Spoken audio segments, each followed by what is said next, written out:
And therefore, I think I don't want to have this, I am new space or old space. We are space members and we have to fight for it. And I think the new approaches and new ideas and new production is also done then in the traditional. Hey, SpaceWatchers. This is Space Café Radio, your channel about trends, great people and awesome conferences. My guest is Eva-Maria Aicher, Director, Strategic Business Development Space at Hensoldt Sensors. We recorded this interview in June 2020 at the ILA Air Show in Berlin. I'm Thorsten, publisher of SpaceWatch.Global. Enjoy our conversation. When we walk around here, we see a lot of Hensoldt on the displays, but mostly on the defense side. What is Hensoldt doing in the space sector? That's true. Our space part is small, but excellent and brilliant because Hensoldt relies on a heritage of nearly 60 years of experience in space missions. So it's for us a good thing to mention and to show others that we were also on board of the Apollo 11 mission and had a camera from Optronics in Oberkochen on board of this mission. So a long heritage in this area. And we have in Hensoldt the strategy not to reinvent the wheel, but to introduce and transfer innovative and mature technology from sensor solutions, other areas, to the space missions. We have 4 fields of competence. In the fields of radar, we offer spaceborne radar and electronics for synthetic aperture radar missions. In terms of optics, we have know-how in high-performance optics comprising telescope systems, metrology solutions, and space technology. From our cyber and analytics activities, we offer cyber protection and cyber intelligence from and in space. And last but very much not least, we offer also space consulting. This means we provide system expertise and consultancy for mission, product and quality assurance, and consultancy also for management. Wow, that's really a wide spectrum, and I haven't seen that, so that's super interesting. So what are highlights for you? What are the current missions? So maybe you can... If we look a little bit back and then we look forward, what could come. So if I would like to mention 3 missions, which are for us corner missions in the past. The first one was the TerraSat Tandem X mission. The objective of TerraSat Tandem X satellites, which were launched in 2007 and 2010, is to simultaneously image the terrain of the Earth from different angles for research and development purposes, as well as scientific and commercial application, and the generation of World DEM, a consistent global digital elevation model of the Earth with an excellent accuracy. And Hensoldt has equipped the almost identical satellites with transmit and receive modules, the digital control electronics, and also radio frequency electronics. Then the second one, what was launched end of December last year, is the James Webb Telescope, which will study every phase in the history of our universe, ranging from the first luminous glow after the Big Bang to the formation of solar systems capable of supporting life on planets like Earth, to the evolution of our own solar system. Hensoldt here made key contribution with the cryomechanisms and spectrally splitting optics of the MIRI and NIRSPEC instrument. And the last one, also a very prominent one, is the ESA JUICE mission. ESA's Jupiter Icy Moons Explorer mission will make detailed observation of the giant gas planet and its large 3 ocean-bearing moons, Ganymede, Callisto and Europe, with a suite of remote sensing, geophysical and in situ instruments. JUICE is set to be embarked on an 8-year cruise to Jupiter next year. Hensoldt delivered here an altimeter, the Ganymede altimeter called GALA, to measure the Ganymede moon of Jupiter. Wow. Yeah. When we looking, what are we expecting? So we are expecting here in Germany in the next time 3 missions or 3 very important projects. First of all, it's GESTRA. GESTRA is the German experimental space surveillance and tracking radar, which can monitor space objects and space debris in low Earth orbit 24 hours a day. We, as Hensoldt, are currently in final discussion to take over the industrialization of this really innovative radar system in close cooperation with our partners, the Fraunhofer Institute for High Frequency Physics and Radar Technology and DLR, German Space Agency, to provide further operative system to the German Space Situational Awareness Center and, if possible, to the international market. And then from German Armed Forces and from the Federal Intelligence Agency, there are also 2 satellite projects planned, one optical-based, the other one radar-based, for the application of intelligence, surveillance and reconnaissance.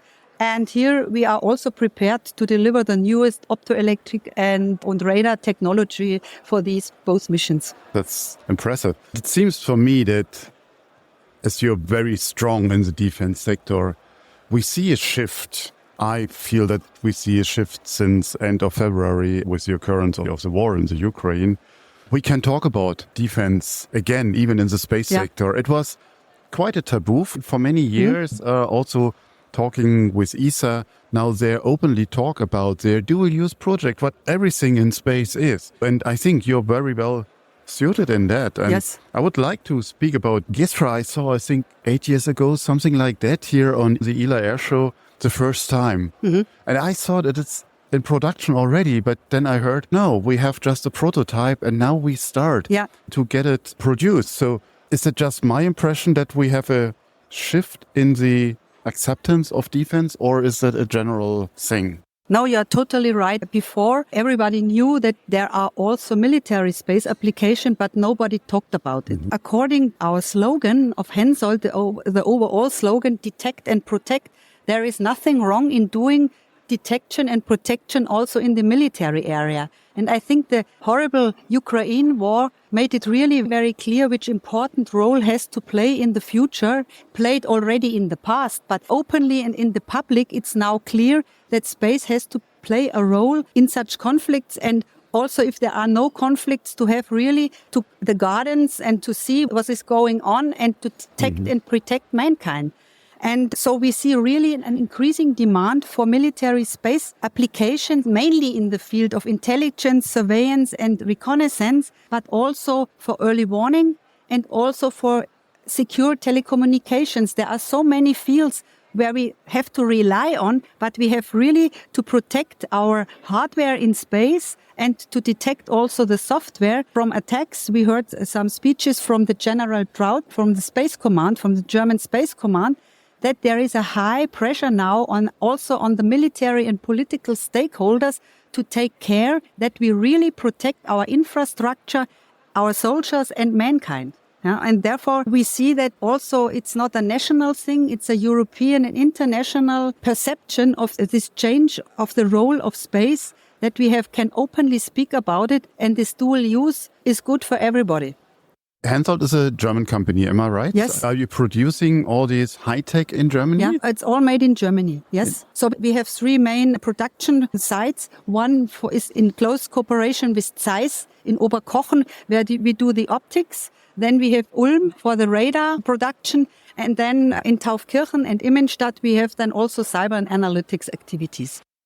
These 100 billion additional funding for the German military, which was released by the Bundestag just a few weeks ago, it's also helping you to get your visions, your products then into life. That's what it is. But there was a wrong expectation when it was announced that there will this high amount of money additionally available, because this 100 billion euros, it's only foreseen for things which were already in planning of the German armed forces. Therefore, we were lucky that, for example, the Gestra was already on the plan. And now we see that it's really speeding up, that they want to really to buy not an experimental system, to have it operationally, because it's had also then the cooperation aspect that with the enlarged 5 or 7 eyes nations, that then we have something from Germany we can share with our partners. They can customize it, the system, for example, in their countries, and then we can share data, we can share intelligence, and we have a common access and common interfaces to the market and to detect and protect what is coming on in the future. So the vision is to produce Gestra also for the allies, at least? So there are no export limitation, at least among allies? Because if it's a clearance between the MODs of the nations, which I already mentioned, so it's the US, it's New Zealand, Australia, Japan, France is in, Germany, and I missed one, UK. Yep. So then these are the 7. And here, I think there are no restriction, and it could be a win-win situation for both. That is then customized, and the core sensor is coming from Germany, from Hensoldt in the best case, but the rest can then be done nationally in the different countries and be adopted. We will see later this year the ministerial conference, something what was spoken here at the ILA Air Show quite often. And I sensed for the first time the corporates, the new space companies, the startups, everyone is raising up their voice and saying, dear politics, you have to act now, because we need your support. We need you as an anchor customer. We need you to even inspire for the next generation. Mm-hmm. So what is your wish? What is expected from the politics in terms of the ministerial conference?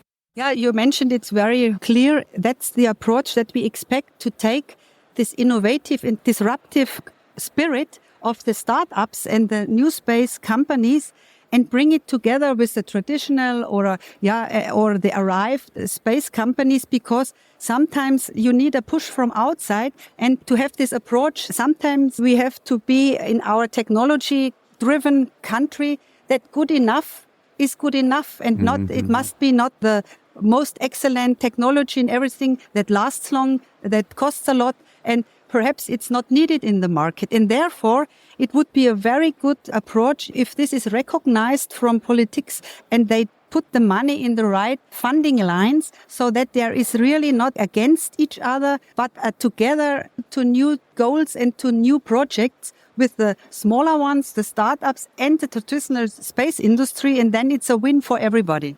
How much new space is in Hensoldt? I think New space, I said it, I worked before 30 years in another company, which was also very commercial in the market. I always said new space is not new, also for the traditional industry, because there were years when there was a production of a special equipment. You made one a year, and now you have serial production, and there is 1,000 a year. And therefore, also these companies have to develop new production philosophy, that you are prepared to really be in the market and stay in the market. And therefore, the challenges from the market, you have to react if you want to stay inside. And therefore, I think I don't want to have this, I am new space or old space. We are space members and we have to fight for it. And I think the new approaches and new ideas and new production is also done then in the traditional. Absolutely. Yeah. Thank you very much for your time and enjoy the show. Thank you very much. It was a pleasure. If you want to stay on the pulse of the space industry, please visit our website at www.SpaceWatch.Global and subscribe to our newsletters. And of course, don't forget to become a Space Watcher. I'm Thorsten Kriening, publisher at SpaceWatch.Global, your independent perspective on space.